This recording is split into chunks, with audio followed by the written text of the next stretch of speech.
Hi bakers, we have a very special treat for you today. My mum is here all the way from Wexford, Ireland to bake with me for St. Patrick's Day. We are going to make something that is traditionally from the county where my mum is from, County Waterford.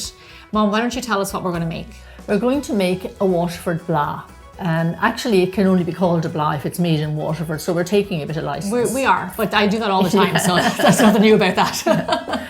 It's a soft, relatively soft roll, which is double proofed, so there's a certain fermented flavour to it. Yeah. And it is really popular bread roll in Waterford. Yeah, super yummy, like great for sandwiches, great for rasher sandwiches, kind of similar to a bap, but not as soft as a bap. And how do you pronounce it to us? Because Kevin pronounces it kind of fancy. He says blah. No. It's like, that's not how they say it in Waterford, Kevin. They say blah. No. So it probably, Blaas, it's Blaas. Yeah. You know, but it comes, they reckon it comes from the French word for corn. Not sure why, because it's a wheat roll. It's not made from corn. From corn. Somehow or another in Waterford it became Blaas. The recipe can be found on biggerbolderbaking.com. It's my mum's recipe, and also she did a lovely write-up, so definitely check that out. Okay, Mum, let's get started with our first step. So the first thing we're going to do this time is we're going to sponge the yeast. And that's not what you usually do, Gemma. No, because I use instant yeast and I add mine straight into the flour. Yes. In Ireland and other parts of the world, it's very common to have active dried yeast, which is very similar, but the only difference is you would need to sponge it. You need to sponge it, and that means putting it in liquid. Yes. So into your warm water, you put some little sugar and your active dried yeast. Give it a stir and allow it to stand for about 5 minutes, and it forms a sort of a foam on the top. So you might have noticed these aren't my usual spoons. These came from a bold baker in Hawaii, Rachel. She sent them for my mum to have. And they're very similar to mine, and they're really sweet. So Mum, you're going to take those home with you to Ireland. I'm taking them home. Yeah, and thank you, Rachel. So this is nice and foamy, so let's move on to our next step. Okay. So we're going to use the mixer for this because that's what I would do at home, with the dough hook attached, of course. So Gemma, add the flour and the salt. Okay. So Mum, in your recipe you use bread flour. Oh yes, yeah. I mean a high protein flour. Yeah. You know, protein on the side of the pack where you buy your flour. Gluten is actually indicated as protein. Yeah. So the higher really for this recipe, the better. Yeah. You can use all-purpose flour, like I do that a lot for baking. Yes. You just might need, I think, less liquid. Yes, I think a little less liquid. It's a bit softer. Yeah. Now just turn on your machine to a low speed. So now you can just add your yeasted liquid.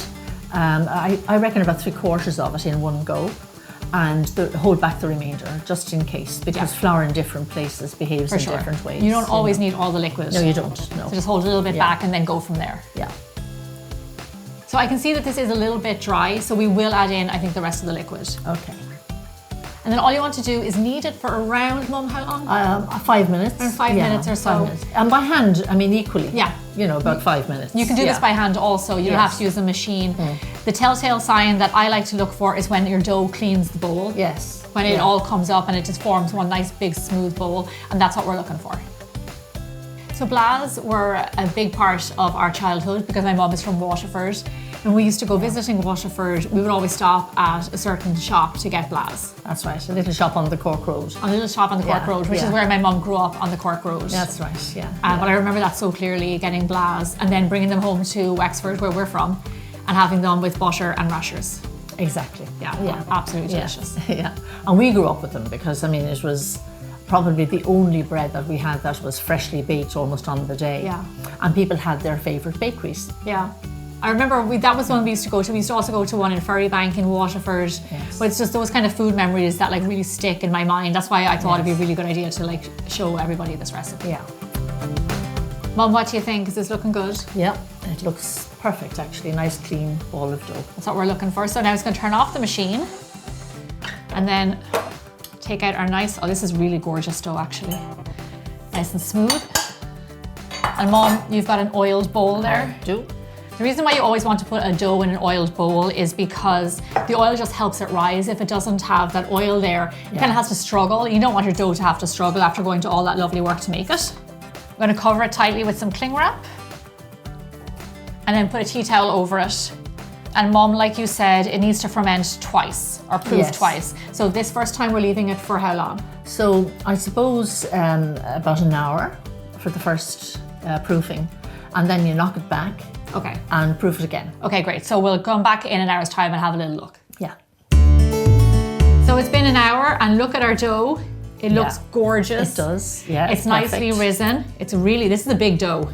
So all you want to do is just go in with your fist and just knock out all of the air. Yeah. There's a lot of yeast in this dough, isn't there, Mum? Yes. I think it adds to the flavour. Yeah. It wouldn't be normal. It wouldn't be normally what you or I would do. Yeah. Normally we would use about a good teaspoon maybe. But there are more like 5 teaspoons in this one.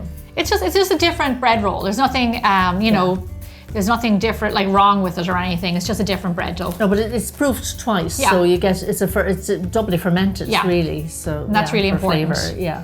So there we go. You knock out all the air. Now what you want to do is cover it over with your tea towel again. And then, Mum, how long do we proof it for this time? 30 minutes. So 30 minutes. Yeah. It should rise right up because it's kind of warm. Yeah, exactly. Okay, 30 minutes, and we'll come back. Yes. Okay, so it's been 30 minutes. This is looking gorgeous. What do you think, Mum? Yeah, ready to go. You're the boss for today. Not very often. No. And so all you want to do now is just knock the air out of this as well, right? Yes, punch it back down again. Yeah, there you go. Oh my gosh, it's really funny how fast it rises. Yeah, but there is a lot of yeast in that, in this particular dough. Yeah. So from here, all we have to do is turn it out onto a floured surface and cut it into rolls. That's it. So when you put it out on the board, now I didn't really do this terribly evenly, but you would cut it maybe in half and then roll into 2 sausages. Yeah. And then you can cut it. It's at home. You don't need to be terribly perfect. Yeah, for sure. So for this one, I'm going to cut, because I've already taken one off the end, so I'm now going to cut this into 4 pieces quite easily like that.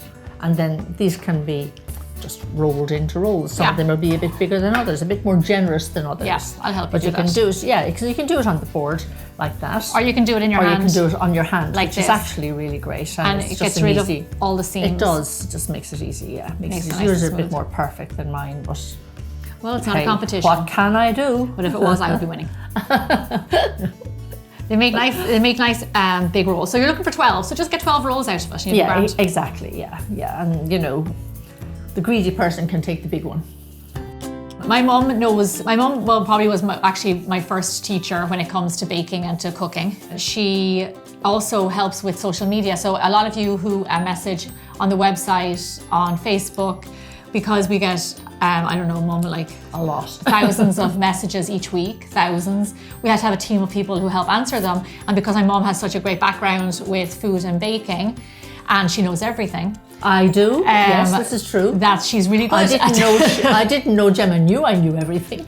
That she's really good at helping answering the questions, and it takes a load off. So that's why you got to know a lot of people as well, like a lot of bakers from all around the world. Yes. I do. I know their names, and even sometimes their children. Their children's names, how many kids they have. I know. Yes. Where they're living. Yeah. We know all those things. Do. Yeah. So it takes a village, doesn't it? Yeah, absolutely.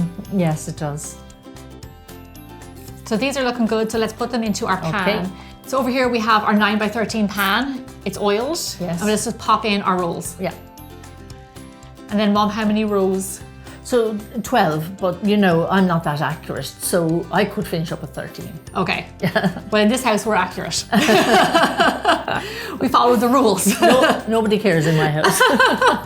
So we're going to do 4 rows by 3.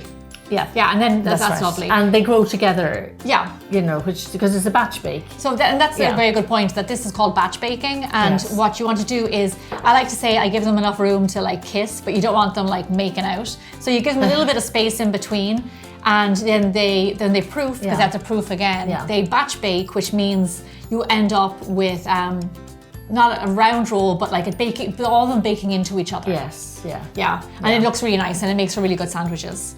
So we're going to lay over some cling wrap nice and tight, make sure no air gets in there. And then lay over our tea towel. And then, Mum, our last proofing, how long is this for? About 30 minutes. Okay, cool. You can go, if you need to go a little bit longer, if your room is colder, 45, you'll be the best judge of that. Yeah. So let's set them over to the side and let them proof. Yeah.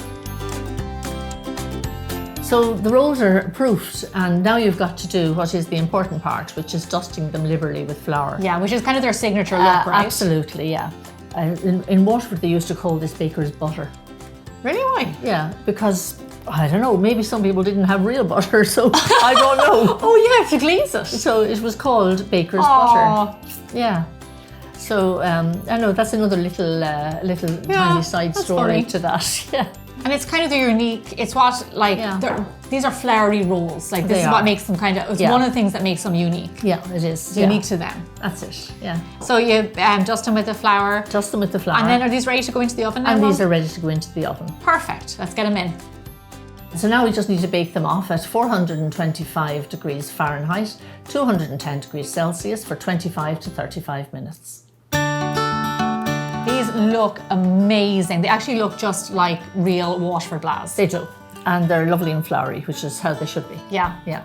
Gorgeous. And when they come straight out of the oven, they're really soft, aren't they? They are, yeah. They're really lovely. I mean, it's quite a dense bread, actually. You know? Yeah, it's sustaining, this one. Yeah. You know? I like how the batch, we did the batch baking and they all kind of have baked in together. So tell me this now, Mum. How do we, well, I know how we do, but let's tell everybody how we would serve them. So, I mean, in some cases, nowadays, they would serve them as like a breakfast roll. So you would have bacon, maybe sausage, egg. Pudding.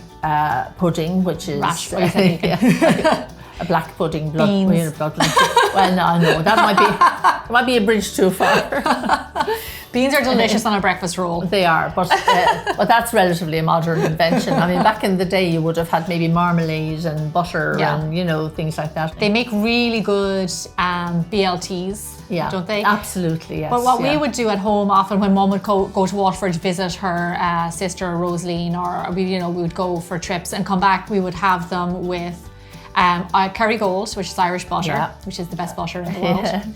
And rashers, which is our bacon. In America, we only have rashers here, so we're going to have those. So when they're fresh out of the oven, it's still nice and warm. Yeah. I took a really big bite. Oh my gosh, they're delicious. So they do say that Blaas, like champagne from Champagne region, made out of outside of Waterford, can't be considered Blaas. But these are the closest things to Blaas that you're ever going to get. No. I know I said these are best eaten the day of. You can pop them into the oven to refresh them. Absolutely, yeah. So and super out of the freezer. They're really good out of the freezer. Yeah. We keep these in the freezer all the time because we have so many of them, and Kevin and I just want little sandwiches every now and again. So we keep them in the freezer. Yeah. They're delicious. Thanks a million to Patricia Stafford for joining me in California to be on an episode of Bigger Bolder Baking. Happy St. Patrick's Day to everybody out there. Hope you have a lovely day. Recipe is on my website, and I'll see you back here really soon for more Bigger Bolder Baking.